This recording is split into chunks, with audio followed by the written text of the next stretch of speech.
Can you imagine, dear viewer, that something terrifying could board a passenger bus in the middle of the night and cause an unexpected event? It may be hard to believe, but let me tell you what happened in detail. The event took place in Beijing, China, specifically on bus number 375. This bus left the station at around 12 after midnight, and it was the last bus to depart from the station. At that time, the number of passengers did not exceed the fingers of one hand.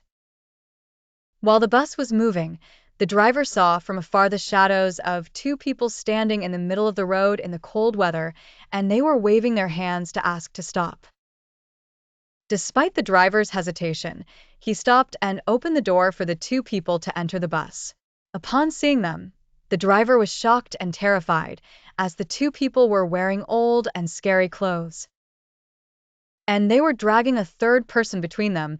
It was not clear whether he was alive or dead.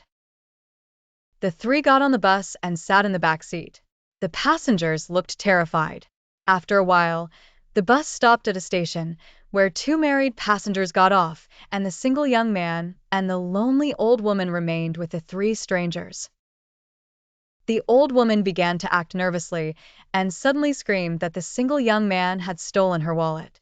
At her insistence, the driver stopped the bus, and the woman and the young man got off the bus, while the driver and the remaining passengers continued on their way. Then, the police announced the disappearance of bus number 375.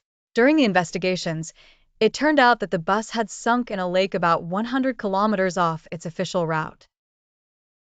The police also discovered that the fuel tank was filled with blood instead of gasoline, and that the bodies found inside the bus were in a terrifying state, showing signs of extreme panic. The story raises questions about the nature of what really happened. Was the accident the result of the work of demons, or is there another explanation that has not yet been revealed?